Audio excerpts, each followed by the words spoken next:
ಬಂಧುಗಳೇ, ಕಾರ್ಕಳ ಮಾತ್ರವಲ್ಲ, ಈಗ ರಾಜ್ಯದಲ್ಲಿ ಬಹುತೇಕ ಕಡೆ ಒಂದೇ ಸುದ್ದಿ, ಕಾರ್ಕಳದ್ದೇ ಸುದ್ದಿ.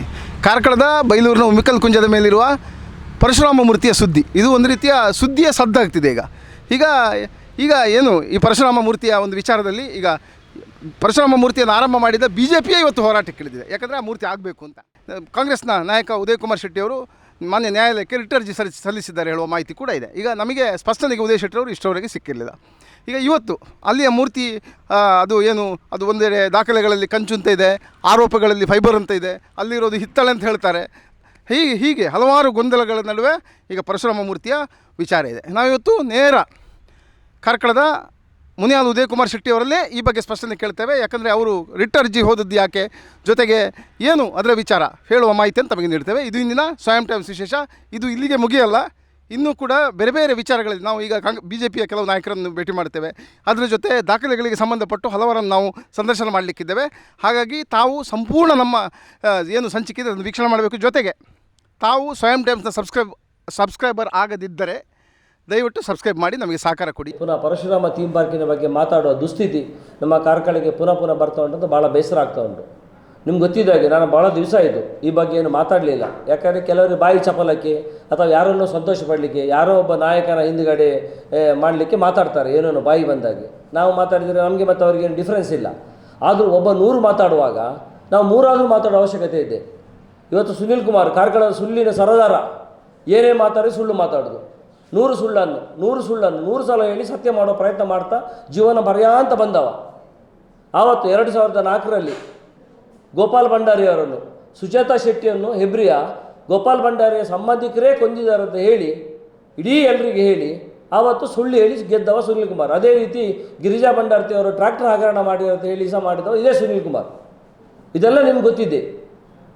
ಅಂಥ ಒಂದು ಕೆಟ್ಟ ವ್ಯಕ್ತಿಗಳ ಹತ್ರ ಇವತ್ತು ಪರಶುರಾಮಂದು ಏನಾಯಿತು, ನಮ್ಮ ಇಡೀ ಸೃಷ್ಟಿಕರ್ತ ನಮ್ಮ ದೇವರಂತೆ ನಾವು ಪೂಜಿಸುವರು. ಇವತ್ತು ಖಾಲಿ ಪರಶುರಾಮನ ಮೂರ್ತಿ ಇಡ್ತೇನೆ ಅಂತ ಹೋಗಿರೋ ಪರವಾಗಿಲ್ಲ. ಇವ್ರದ್ದು ಎಷ್ಟು ಅಹಂಕಾರ ಅಂದರೆ ನಾವು ಪರಶುರಾಮನನ್ನೇ ಸೃಷ್ಟಿ ಮಾಡಲಿಕ್ಕೆ ಹೊರಟಿದ್ದೇವೆ ಅನ್ನೋ ನಮ್ಮನ್ನೆಲ್ಲಿ ಬಿಂಬಿಸ್ಲಿಕ್ಕೆ ಹೋದರು. ಆವತ್ತಾಯಿತು, ಒಂದು ಪ್ರಾಸನ ಆಯಿತು. ಅದು ಸುಳ್ಳಂತ ನಾನು ಉದಯ್ ಶೆಟ್ಟಿ ಹೇಳೋದು ಅಥವಾ ಕಾಂಗ್ರೆಸ್ ಪಕ್ಷ ಕಾರ್ಕಳದ ಹೇಳೋದು ಅವಶ್ಯಕತೆ ಇಲ್ಲ. ಆದರೆ ಇವತ್ತು ಎಲ್ಲ BJPಯವರು ಈ ಬಗ್ಗೆ ಮಾತಾಡ್ತಾರೆ, ನಾನು ಹೇಳೋದಿಲ್ಲ. ಎಲ್ಲ ಪಕ್ಷದಲ್ಲಿ ಒಳ್ಳೆಯವರು ಸಹ ಇರ್ತಾರೆ. ಅವರಲ್ಲಿ ಸುಮಾರು ಜನ ನನಗೆ ಫೋನ್ ಮಾಡಿ ಹೇಳ್ತಾ ಇದ್ದಾರೆ, ಇಲ್ಲ ನಾವು ಬಹಳ ಕೆಟ್ಟ ಕೆಲಸ, ಇಂಥ ದುಷ್ಟ ಕೆಲಸ ಯಾರು ಮಾಡಬಾರ್ದು, ಇದಕ್ಕೆ ನಮ್ಮ ಪಕ್ಷದಿಂದ ಸಹಮತ ಇಲ್ಲ ಇವರಿಗೆ, ಅವ್ರದ್ದೇ ಒಂದು ದುಷ್ಟಕೂಟದವರು ಸೇರ್ಕೊಂಡು ಮಾತಾಡ್ತಿದ್ದಾರೆ ರಾಜಕೀಯ ಚಪಲಕ್ಕೋಸ್ಕರ. ನೀವು ಆ ಬಗ್ಗೆ ತಿಳಿಬೇಡಿ. ನೀವೇನಾದರೂ ಹೋರಾಟ ಮಾಡಿ ಒಂದು ಪರಶುರಾಮ ಥೀಮ್ ಪಾರ್ಕನ್ನು ಪ್ರತಿಷ್ಠಾಪಿಸಿ ನಮ್ಮ ಬೈಲೂರಿಗೆ ಒಂದು ಒಳ್ಳೆಯದಾಗುವಾಗ ಮಾಡಿ ಅಂತ ಅವರೆಲ್ಲ ವಿನಂತಿ ಇದ್ದಿತ್ತು. ಹಾಗೆ ನಮ್ಮ ಪಕ್ಷದಲ್ಲಿ ಆ ಬಗ್ಗೆ ಎಲ್ಲರ ಒಕ್ಕರೆಲ್ಲ ಇದಾಗಿತ್ತು. ಅದಕ್ಕೋಸ್ಕರ ನಾನು ಮೊನ್ನೆ ಕೋರ್ಟಲ್ಲಿ PL ಹಾಕಿದೆ. PL ಅಂದರೆ ಸಾರ್ವಜನಿಕ ಹಿತಾಸಕ್ತಿ ಅರ್ಜಿ. ಇದನ್ನು ಪುನಃ ಸ್ಥಾಪಿಸಬೇಕು, ಇಲ್ಲಿ ಪುನಃ ಪ್ರವಾಸೋದ್ಯಮ ಬೆಳಿಬೇಕು, ನಮ್ಮ ಕಾರ್ಕಳದ ಒಳ್ಳೆಯದಾಗಬೇಕು, ನಿಜವಾದ ಕಂಚಿನ ಮೂರ್ತಿ ಏನಾಗಬೇಕಂತ ನಾವು ಡಿಸೈಡ್ ಮಾಡಬೇಕಂತೇಳಿ PL ಹಾಕಿದೆ. PL ಹಾಕಿದ ಕೂಡಲೇ ಇವರಿಗೆ ಮೀನನ್ನು ತೆಗೆದು ಮಣ್ಣಿನ ಮೇಲೆ ಹಾಕಿದಾಗೆ ಆಯಿತು. ಯಾಕಂದರೆ ಇವರಿಗೆ ಜೀವಮಾನದಲ್ಲಿ 1 ವರ್ಷದಿಂದ ಅದನ್ನು ಹಾಕ್ಲಿಕ್ಕೆ ಆಗಿಲ್ಲ. ಇವರಷ್ಟು ಒಳ್ಳೆಯವರು, ಇವ್ರಿಗೆ ಏನದರಲ್ಲಿ ಪರಶುರಾಮನ ಪುನಃ ಮೂರ್ತಿ ಆಗಬೇಕು, ಈ ಕಾರ್ಕಳದ ಒಳ್ಳೆಯದಾಗಬೇಕಂದ್ರೆ ಇವ್ರು ಯಾವತ್ತೋ ಅದನ್ನು PL ಹಾಕ್ತಿದ್ರು. ಇವರು ಹಾಕ್ತಾರೋ ನೋಡಿದ್ದೇವೆ ನಾವು. ಇವರು ಟೀಕೆ ಮಾಡೋದು, ಸುಳ್ಳು ಹೇಳೋದು, ಇದರಲ್ಲಿ ಸುಳ್ಳು ಇವರ ಮನೆ ದೇವರು. ಇವರೊಬ್ಬರು ಶಾಸಕರು, ಜನ ಅವರೇ ಗೆಲ್ಲಿಸಿದ್ದಾರೆ. ನಾನು ಸೋತಿದ್ದೇನೆ, ಕಾರ್ಕಳದಲ್ಲಿ ಕಾಂಗ್ರೆಸ್ ಸೋತಿರ್ಬೋದು. ಅದಕ್ಕೋಸ್ಕರ ಶಾಸಕನಾಗಿ ಅವನ ಕೆಲಸ ಏನು ಅದನ್ನು ಮಾಡುವಂಥ ಗಮನ ಹರಿಸಬೇಕು. ಅದು ಬಿಟ್ಟು ಯಾರ ಬಗ್ಗೆ ಟೀಕೆ ಮಾಡ್ತಾ ಕೂತ್ಕೊಳ್ಳೋದು. ನಮ್ಮ ಕಾರ್ಕಳ ಸ್ವಾತಂತ್ರ್ಯ ನಂತರ ನಮ್ಮ ಮಾನ್ಯ ವೀರಪ್ಪ ಮೊಯ್ಲಿಯವರು, ನಮ್ಗೆ ಗೊತ್ತಿದೆ, ಇವತ್ತು 2 ಜಿಲ್ಲೆಯಲ್ಲಿ ಮೊದಲ ನವೋದಯ ಶಾಲೆ ಆಗಿದ್ದು ಹೆಬ್ರಿಯಲ್ಲಿ ಆಗಿದ್ದು. ನವೋದಯ ಶಾಲೆ ಅಂದರೆ 6ರಿಂದ 12ವರೆಗೆ ಮಕ್ಕಳಿಗೆ ಫ್ರೀ ಎಜುಕೇಷನ್. ಆನಂತರ ಡಿಗ್ರಿ ಕಾಲೇಜ್ ಆಗಿ 2 ಫಸ್ಟ್ ಆಗಿದ್ದು ಹೆಬ್ರಿಯಲ್ಲಿ, ಮತ್ತು ಮಂಜುನಾಥ ಪೈ ಕಾಲೇಜ್ ಆಯಿತು.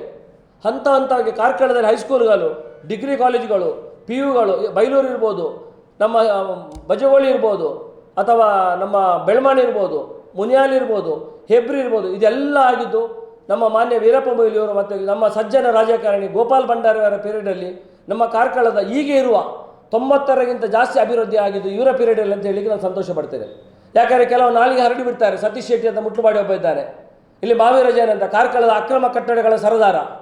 ಅವನಿಗೆ ಸುಳ್ಳು ಹೇಳಿ ಸುನೀಲ್ ಹತ್ರ ಬೆನಿಫಿಟ್ ತಗೊಳ್ಳಿಕ್ಕೆ ಅಷ್ಟೇ, ಜನರ ಮನಸ್ಸಿಗೆ ಏನು ಜನರಿಗೆ ಕೆಲಸ ಮಾಡಲಿಕ್ಕಲ್ಲ ಅಂತ ಕೆಟ್ಟವ ಮಾತಾಡ್ತಾರೆ. ನಾನು ಅವರಾಗೆ ಮಾತಾಡಿದ್ರೆ ಅವರಿಗೆ ನನಗೆ ಏನು ಡಿಫ್ರೆನ್ಸ್ ಇಲ್ಲ. ಹಾಗೆ ನಾನು ಅವರ ವೈಯಕ್ತಿಕ ಮಾತಾಡೋದಂಗೆ ಅವಶ್ಯಕತೆ ಇಲ್ಲ, ನಾನು ಮಾತಾಡೋದಿಲ್ಲ. ನನ್ನ ಸ್ಥಿತಪ್ರಜ್ಞೆ ನಂಗೆ ಗೊತ್ತಿದೆ ಎಲ್ಲಿರಬೇಕಂತ.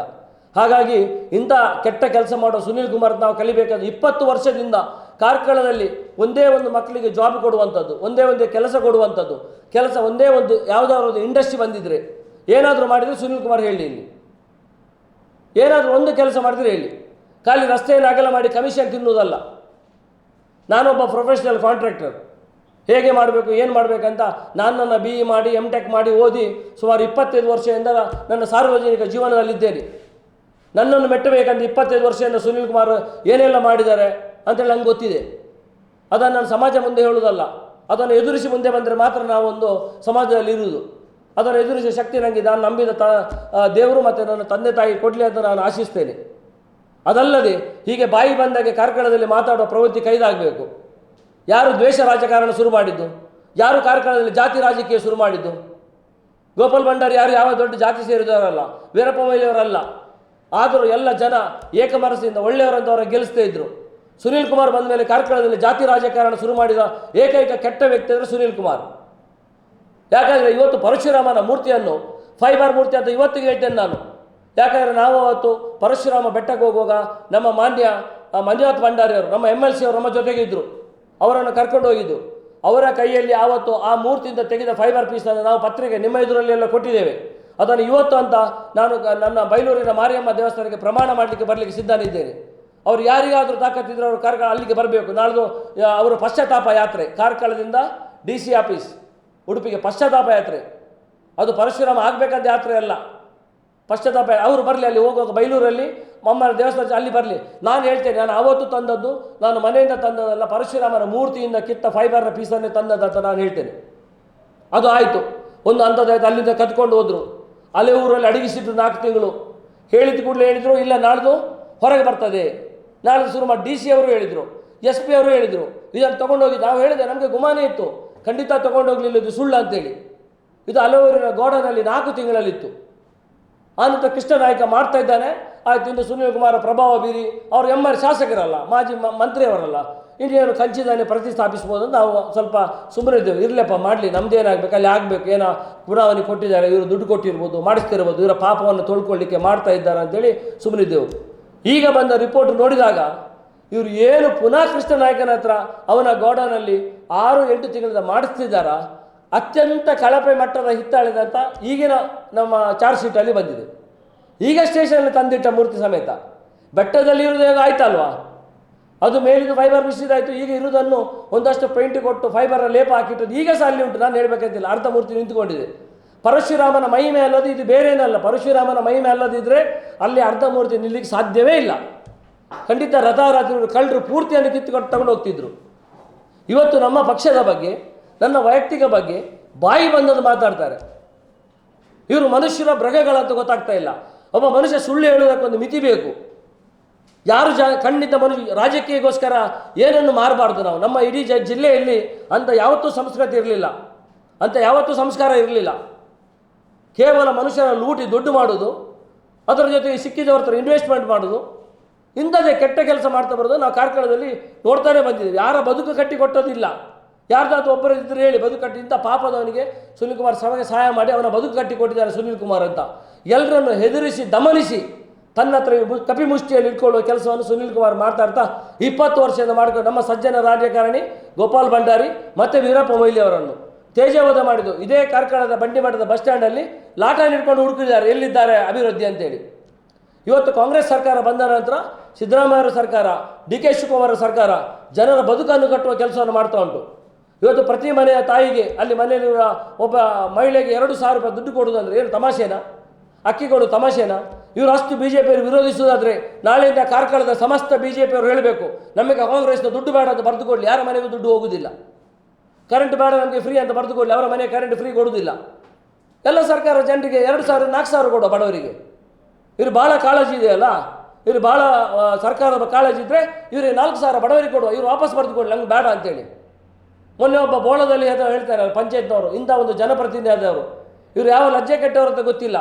ಆದರೂ ಸಹ ಹೇಳ್ತಾರೆ ನಮಗೆ ಈ ಗ್ಯಾರಂಟಿ ಯೋಜನೆ ಬಹಿಷ್ಕಾರ ಮಾಡಲಿ ಅವರು ನಾಳೆಯಿಂದ. ಇದು ಅವರ ತಾಕತ್ತು. ಈಗ ಇದ್ದಾರೆ 34ರಲ್ಲಿ 30 ಪಂಚಾಯತ್ BJಪಿ ಉಂಟು. ನಾಳೆಯಿಂದ ಬಹಿಷ್ಕರಿಸಲಿ ಅವರು. 2,000 ರೂಪಾಯಿ ದುಡ್ಡು ನಮಗೆ ಬೇಡ ಅಂತ ಬರೆದು ನಾಳೆಯಿಂದ ಅವರೇ ದುಡ್ಡು ಬರಲ್ಲ.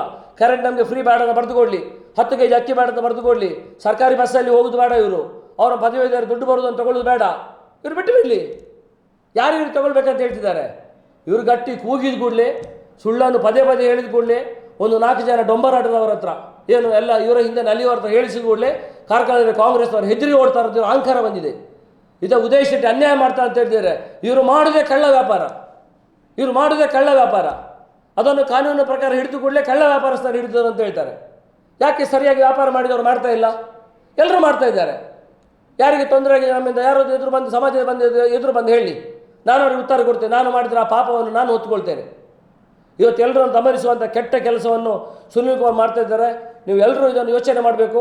ಇವರು 3ನೇ ಸಲ ಮಾಡಿದ ಮೂರ್ತಿ. ಒಂದು ಸಲ ಸೊಂಟಗಿಂತ ಮೇಲಿದಾಯಿತು, ಫೈಬರ್ ಕತ್ಕೊಂಡು ಹೋದ್ರು, ಇಲ್ಲ ಅಂತ ವಾದ ಮಾಡಿ ಮೊನ್ನೆ ನಾನು PL ಆಗಿದ್ದ ಮರ್ದಿನ ಉಡುಪಿಯಲ್ಲಿ ಹೋಗಿ ಆಸ್ಪಾಸಿದವಾಗಿ IBI ಪತ್ರಿಕಾಗೋಷ್ಠಿ ಮಾಡ್ತಾರೆ.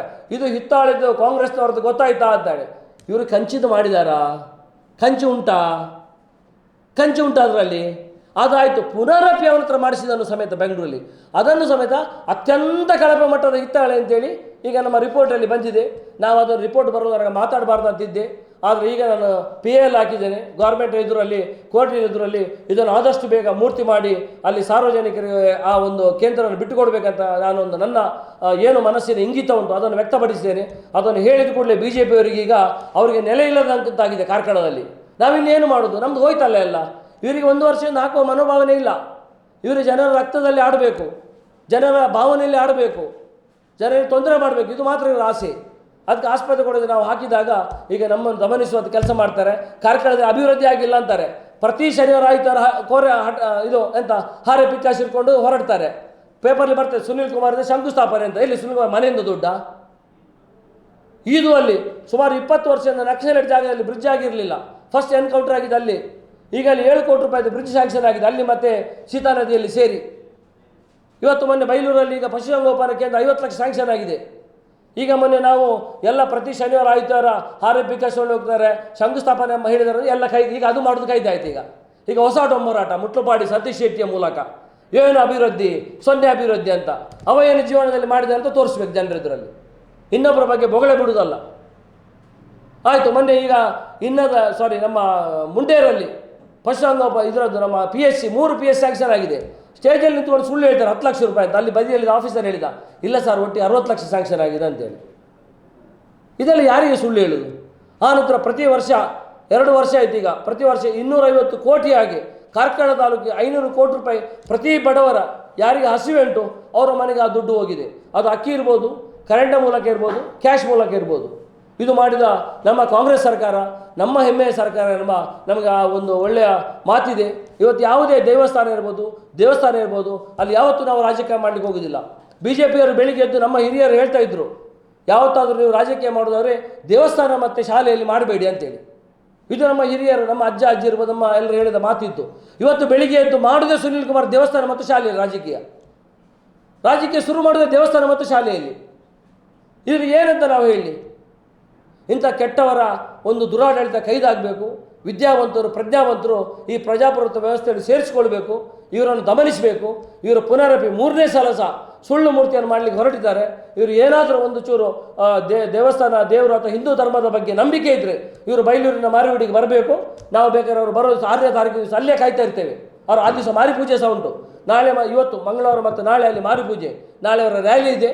ಅವ್ರು ಬರಬೇಕು, ಅಲ್ಲಿಗೆ ಹೇಳಬೇಕು. ಅಲ್ಲಿ ಫೈಬರ್ ಪೀಸ್ ಉದಯ್ ಶೆಟ್ಟಿ ಅವರು ಆ ದಿವಸ ಮಂಜುನಾಥ್ ಭಂಡಾರಿ ಒಟ್ಟು ಹೋಗಿ ತೆಗೆದುಕೊಂಡು ತೋರಿಸಿದ್ದು ಅದರ ಮೂರ್ತಿಯಲ್ಲಿದ್ದದಲ್ಲ, ಇದು ಉದಯ್ ಕುಮಾರ್ ಶೆಟ್ಟರು ಮತ್ತು ಕಾಂಗ್ರೆಸ್ನವ್ರು ತಂದ ಅಂತ ಹೇಳಿದರೆ ಸಾಕು, ನಾವು ಅಲ್ಲಿಗೆ ಬಿಡ್ತೇವೆ. ಮತ್ತೆ ಇಷ್ಟು ಹೇಳ್ತಾ ಖಂಡಿತ ಈ ಬಗ್ಗೆ ತಾವು ಕೂಲಂಕುಷವಾಗಿ ಪರಿಶೀಲಿಸಿ ಎಲ್ಲವನ್ನು ಸಮಾಜ ಎದುರು ತರುವಂಥ ಕೆಲಸವನ್ನು ಮಾಡಬೇಕಂತ ನಿಮ್ಮ ಹತ್ರ ವಿನಂತಿಸ್ಕೊಳ್ತೇವೆ.